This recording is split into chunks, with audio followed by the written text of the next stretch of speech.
그 장래가 굉장히 숙연해졌다는 얘기를 들었는데요. 아무튼 이 작품을 시작해야겠다라고 결심하셨던 뭐 시점이나 계기 좀 여쭤보고 싶습니다.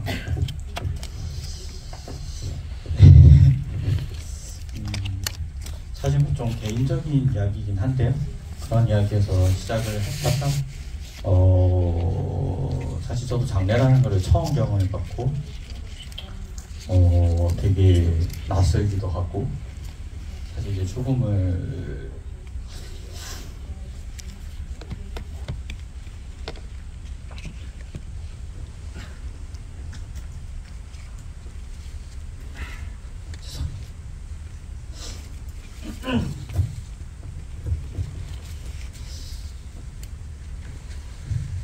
괜히 또 제가 작년 얘기를 꺼내가지고 갑자기 또 어머니 생각이 나서 저러는 것 같아요. 아이고 참. 제가 잠깐 뭐 간단하게 좀 뭐 생뚱맞지만 한 말씀 드리고 싶은 게 누구나 죽잖아요. 근데 우리는 아무 준비를 안 하고 맞이하는 사람들이 너무 많으시더라고요. 그래서 지금 이 영화를 통해서 그게 이제 우리 세상에서 제일 이제 현명한 지혜로운 아내하고 같이 살고 있는데 그분이 말씀하신 대로 언제 준비해야 되는 것이 맞는지 그 시점이, 근데 그것은 우리가 생각하고 지금 느낄 때부터 준비해야 되는 것 같아요. 근데 그것이 꼭 이게 죽음을 얘기하는 것이 아니고 그렇게 내가 언제 죽을 수 있다는 게 생각이 드는 순간부터 삶이 굉장히 열심히 살게 되더라고요, 저는. 아까 이제 그 영화에서 나왔지만 저는 2015년도에 딱 8년 만에 그 차 전복 사고가 나서, 그리고 그 사이에 또 뒤에서 추돌 사고까지 나가가지고 그 1, 2초만 차이 났어도 저는 이 세상에 없는 사람이었거든요. 근데 그것을 8년 전에 이제 청도 운문사 가서 답의를 하고 오다가 그런 거였는데 이 영화를 하려고 그러는 거지. 어떻게 이게 딱 맞아가지고 어제 청도 운문사 스님을 염해드리고 청도 운문사 가서 답의를 하고 이게 왔어요. 근데 굉장히 이제 그전 같으면 무슨 사고가 나면 굉장히 트라우마나 이런 게 있어서 사회생활을 잘 못한다 그러는데 저는 극복이 돼서 지금까지 와 있다는 게 너무 감사하고, 그리고 제가 지금까지 한 3,000분 정도 장례를 치러드렸거든요. 근데 그 중에 한 100분, 200분 정도밖에는 본인 스스로 죽음을 준비하거나 생각하고 맞이하시는 분이 없는 것 같더라고요. 정말 멋있게 돌아가시는 분들 많이 있으시거든요. 근데 거기 영화에 나왔지만 아무 생각 없이, 그리고 많이 가지신 분들이 그걸 잘 못하시더라고요. 놓고 가기가 힘드신 것 같아요. 감독님 지적이 되신 것 같아요. 감독님 말씀 먼저 듣겠습니다. 네. 사실 이제 뭐 죽음이라는 건 항상 두렵다고 생각해요. 그거를 어떻게 죽음이라는 건 사실 내가 당장 내일 죽을 수도 있고 뭐 한 달 뒤에 죽을 수도 있고 10년 뒤에 죽을 수도 있지만 사실 그걸 어떻게 받아들이냐가 되게 중요한 것 같아요. 그걸 받아들이는과 함께 어떤 두려움을 극복하고 그걸 넘어서서 우리의 삶의 가치, 내가 살아가고 있는 지금이 얼마나 중요한가, 그런 것들을 사실 영화를 만들면서 염장님을 만나고 이제 유품정리사님을 만나면서 어떤 사실 저는 죽음을 바라보면서 오히려 제가 지금 숨을 쉬고 있는 지금 이 순간이 정말 중요하구나. 어쩌면 저뿐만이 아니라 각자의 어떤 가치들, 개인의 가치관들이 조금씩 다를 수는 있지만 어떤 지금 이 순간 내가 즐길 수 있을 때 즐기고 중요한 일을 할 수 있을 때 하고, 그런 이 순간들이 정말 소중하기 때문에 그런 것들을 할 수 있을 때 최선을 다하고 내가 할 수 있는 만큼 내 힘이 닿는 데까지 그런 고민들을 많이 하면서 사실 영화를 계속 만들어 온 것 같아요. 특히 이숨이라는 작품은. 네. 저는 이제 최근에 이제 봤던 뭐 다큐멘터리나 그 영화를 포함해서 이렇게 죽음이라고 하는 화두 그 자체를 이렇게 집요하게 좀 파고들었던 작품이 있었나라는 생각이 들 정도로 굉장히 인상적으로 봤는데요. 뭐 감독님께서도 이제 이 계기를 말씀해 주셨지만 다른 두 분께도 사실 이 주제나 뭐 소재 자체가 굉장히 어떻게 보면 좀 무겁기도 한 작품이기 때문에 처음에 이렇게 출연을 좀 결정하시고 또 촬영해 나가는 과정에서 좀 힘든 점은 없으셨는지 여쭤보고 싶습니다. 글쎄 저는 이제 그 혹시 이 촬영하게 되면서 이제 노태우 대통령이 가장 이제 생각이 나고 아니면 이제 그 돌아가셨던 그 스님도 답의까지 했었는데 그런 분들이 영화 때문에 아니면 가족들한테 좀 누가 될까 그게 제일 염려스러웠어요. 다른 거보다도 저는 그랬어요. 우리 저도 사실 명장님이랑 같은 생각을 하고 있었거든요. 왜 제가 유품정리사잖아요. 일반적으로 유품정리를 의뢰하시는 분들은 없으세요. 사고 현장에서 고독사나 자살로 돌아가신 분들, 현장 상황이 좋지 않은 경우, 그런 경우들만 저희 같은 유품정리사를 찾거든요. 근데 그렇게 좋지 못하게 돌아가셨는데 그런 장면들, 그분들의 인생을 들춰서 영화로 보여준다는 게 맞는 건가라는 생각을 많이 했어요. 그런데 한편으로는 많은 사람들이 좀 알았으면 좋겠다는 그런 생각을 했어요. 고독사는요, 빈곤층에 해당되는 일이에요. 마치 병처럼 먹고 살만하고 중산층에는 발생되지 않고 마치 그 은둔형 메토리하고 똑같다고 저는 생각을 해요. 어떤 사회적으로 아니면 인생에 좀 실패하고 나락으로 떨어졌을 때 혼자 자포자기하고 집 안에서 숨어들고 모든 거를 감추고 그렇게 살다가 술로만 인생을 보내다가 돌아가신 분들, 그런 분들의 집을 정리를 하는 거거든요. 그래서 그런 분들의 그런 모습을 보여주는 게 맞나 이런 생각을 했던 거고, 그래서 우리 주변에 그런 분들을 많이 알리고 싶고, 정말 너무 힘들게 살았던 분들이 있었다, 막상 누군가 죽고 이렇게 돌아가셨다고 하면은요, 그렇게 손가락질들을 해요. 아우 저렇게 술이나 먹고 그러다가 그렇게 죽을 줄 알았다는 그런 예언들을 말씀들 많이 하시는데, 그랬으면은 주변에서 말씀도 해주시고, 야 너 그렇게 술 마시다가 그렇게 일찍 죽어, 아니면 우리가 관공서에 이렇게 주변에 어려운 사람들이 있는데 잘못하면 저 사람 고독사가 될 수도 있겠다, 이렇게 얘기도 해주시고, 정부에서도 그런 사람들을 위한 지원도 좀 좀 만들어주고 그랬으면 좋겠다는 여러 가지 좀 생각을 하고 좀 촬영을 했던 것 같고 영화를 하게 됐던 것 같아요. 네. 오늘 왠지 굉장히 다양한 질문들이 나올 것 같아서 저는 이제 세 분께 이제 공통적으로 질문을 하나 드리고 마이크 넘기도록 할 텐데요. 저는 이제 이 작품 보면서 굉장히 좀 흥미롭게 들었던, 참 흥미롭게 들었다는 표현도 조금 이상하긴 한데요. 인상적인 대목도 있었죠. 가령 사람이 이제 세상을 떠날 때 그 감각 중에서 이 청각이 가장 좀 늦게 손을 대다 보니까 말을 조심해야 된다라는 얘기도 좀 되게 인상적이었고요. 또 하나는 그 유품을 정리하고 그 유품, 그러니까 사실 쓰레기죠. 그 쓰레기를 이렇게 버릴 때 사실 그 쓰레기에도 무슨 뭐 계급이나 레벨이 있는 게 아닌데, 그 세상을 떠난 사람의 쓰레기는 뭔가 좀 차별당한다는 느낌처럼 이렇게 얘기를 해주신 부분도 정말 많은 걸 저는 생각을 하게 하는 대목이었는데요. 사실 이 다큐멘터리라고 하는 게 사실 방대한 인터뷰를 하고 내용들을 이렇게 압축을 하면서 다 담기지 못한 부분들이 분명히 있을 것 같아요. 그래서 저는 세 분 모두 이렇게 좀 최종적으로 이 완성본을 좀 담기지 못했던 것 중에서 조금 더 하고 싶으신 말씀 있으신지, 얘기가 있으신지 여쭤보고 싶습니다.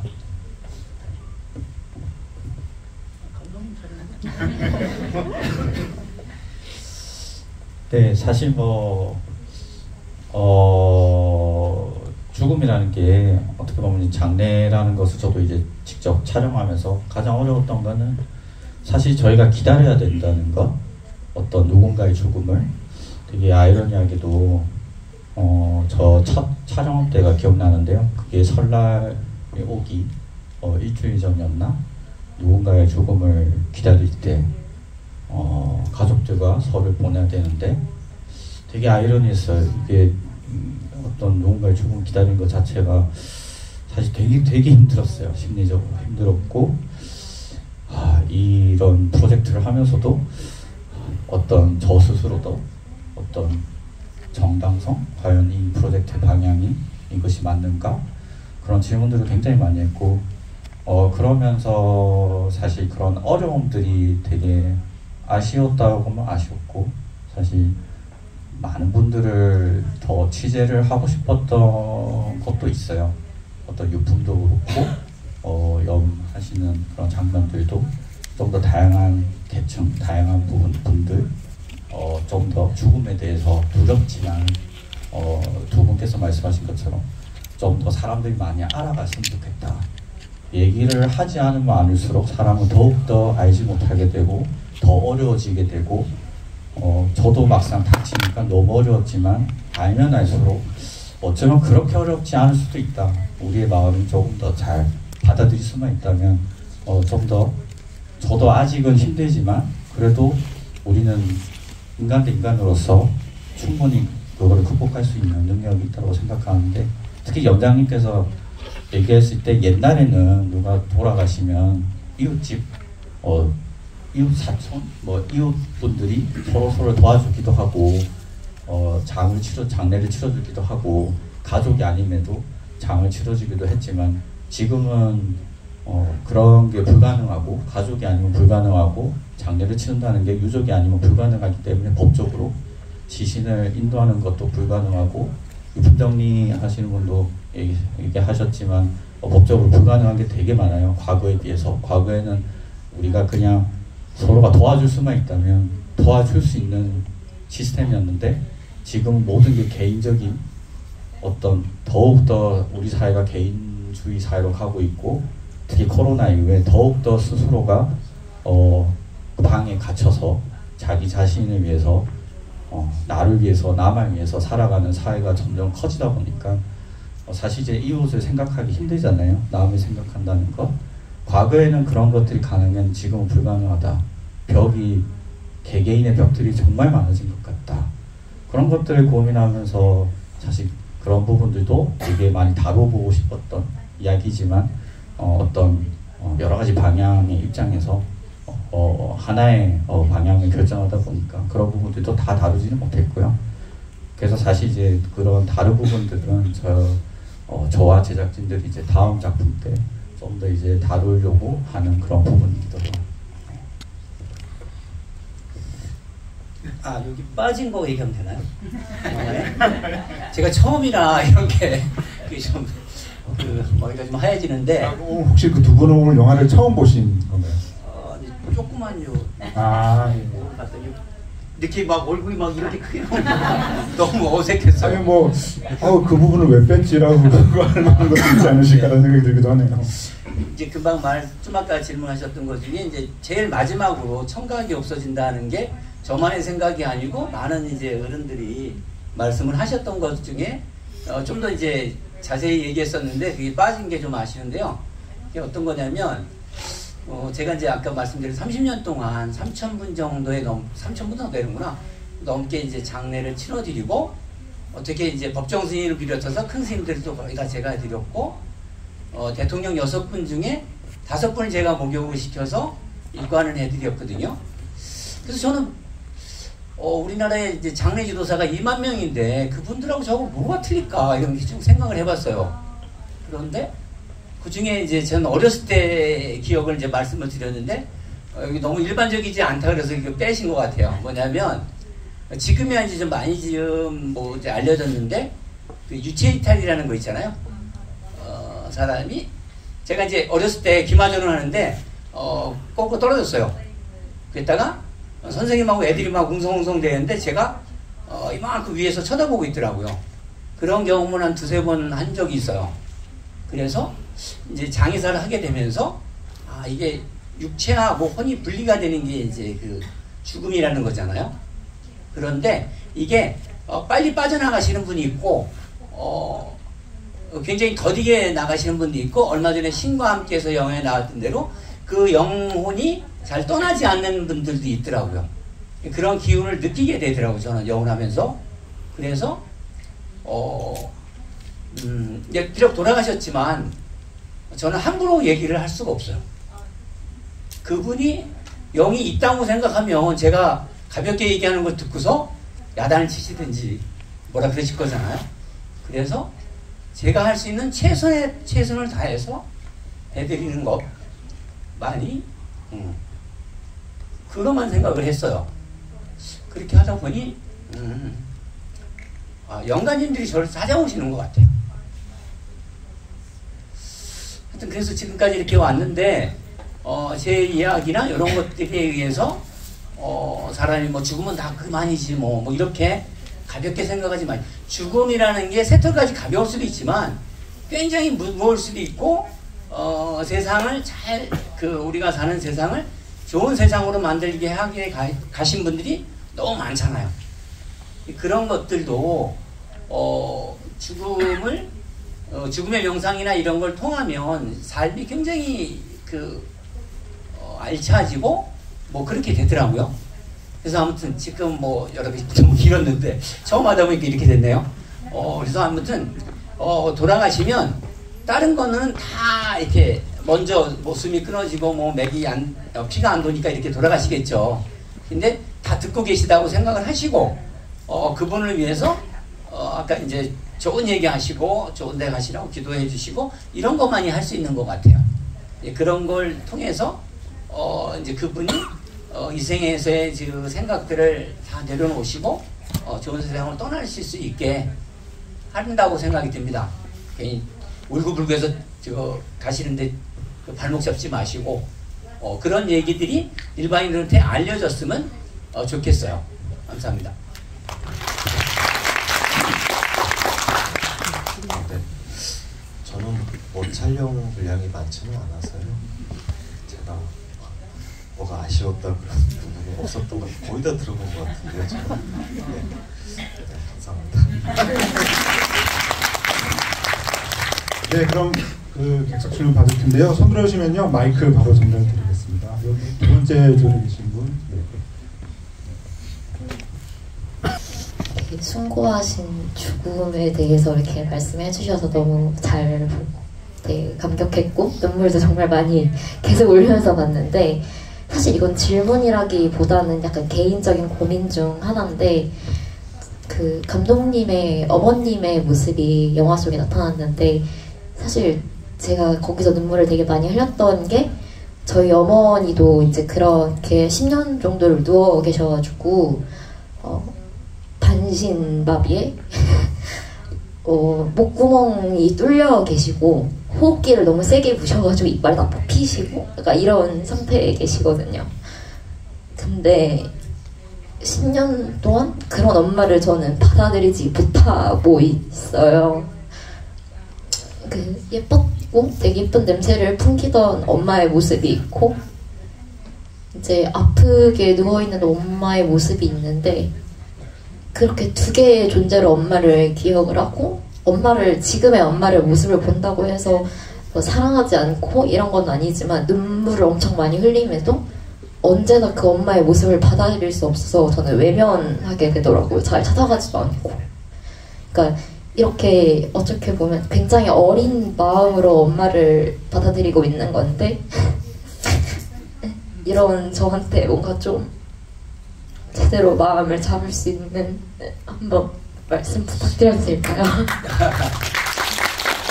그런데요, 그 어머니하고 시간이 얼마 안 남았어요. 그러니까 이렇게 저렇게 생각할 시간이 없어요. 그게 많으면 더 뭐 이렇게도 저렇게 할 텐데 이게 한 달이 될 수도 있고 두 달밖에 안 될 수도 있거든요. 그러면 빨리 털치시고 어머니 받아들이시면 네. 감사합니다. 아이고 어쩌나.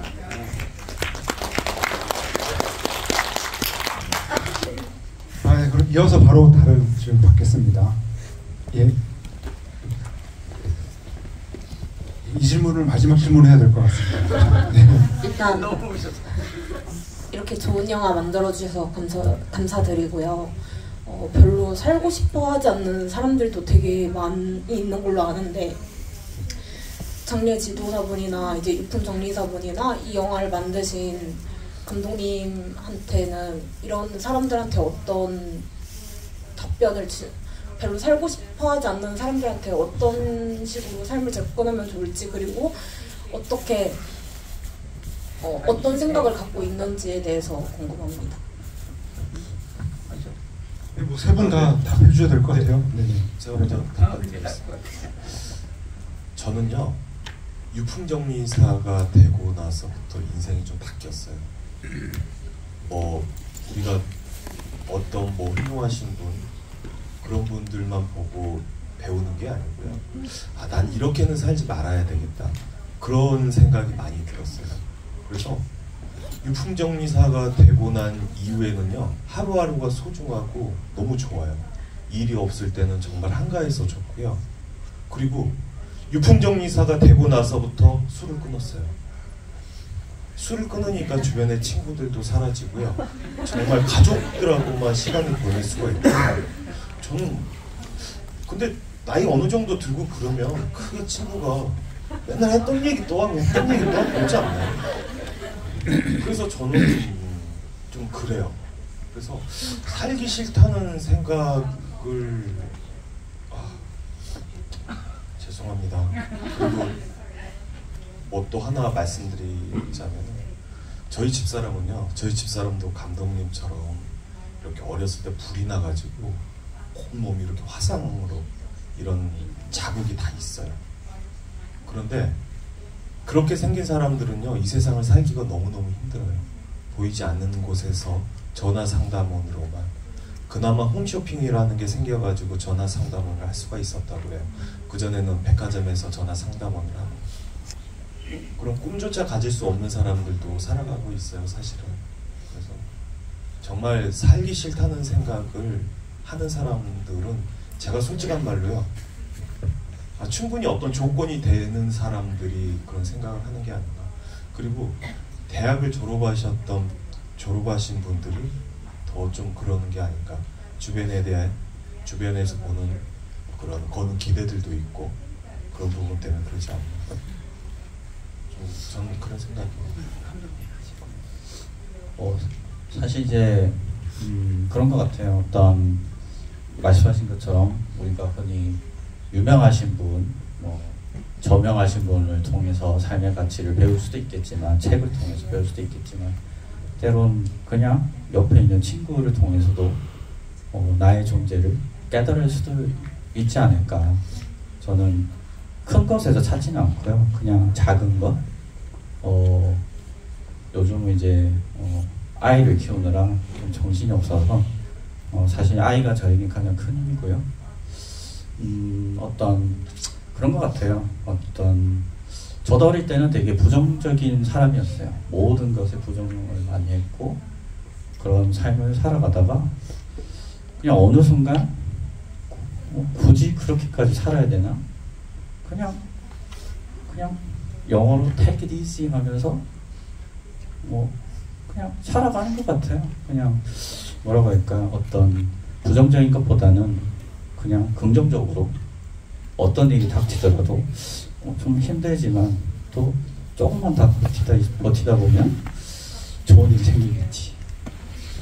그런 생각을 계속 하면서 살아가다 보면 어떤 보답이 오는 것 같아요. 그 보답이 크진 않지만, 그 작은 것이더라도 그냥 저에게는 소중한, 남에게는 별거 아닐 수도 있어요.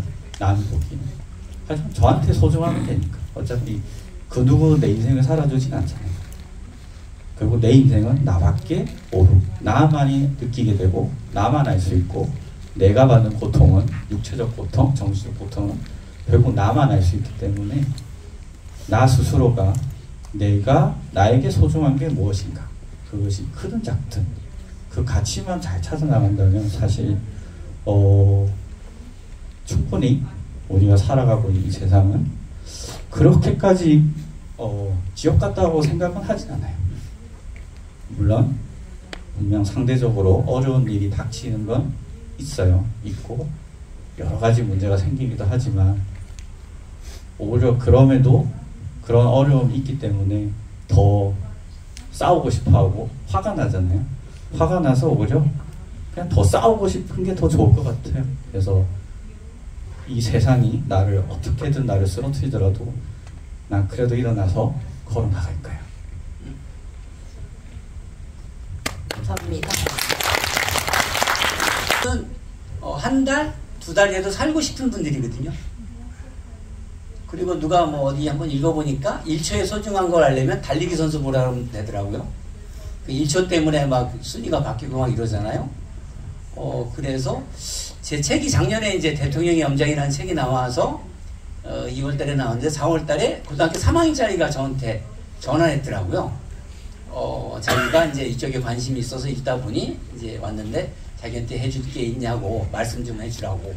그래서 제가 뭐라 그랬냐면 글쎄 넌 너무 막연하고 대학교나 들어간 다음에 보자 그래갖고 이제 그 친구가 또 대학교 합격해서 12월 때는 제가 이제 막걸리 한 잔 사주면서 뭐라 그랬냐면 빨리 네가 좋아하는 걸 찾아라.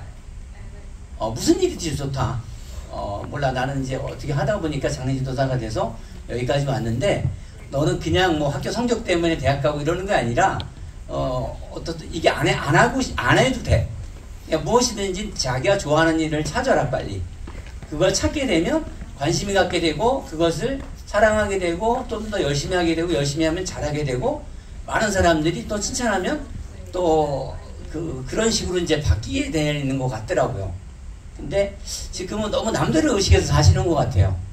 근데 저도 이렇게 장에서 한 30몇 년 이렇게 살다가 보고 몇 년이 죽다 살아보니까 저 별로 남 관심 별로 없어요. 남이 어떻게 저를 보든지 무슨 것도 생각이 별로 없어요. 제가 하고 추구하고 진행하고 이런 것들이 더 관심이 있고 글쎄 그것이 금방 뭐 굉장히 어려우니까 그런 생각을 했겠죠. 어떤 분은. 근데 본인을 아직 좋아하는 걸 못 찾아서 그런 것 같아요. 이게 뭐 질문에 답은 됐는지 모르겠지만 네.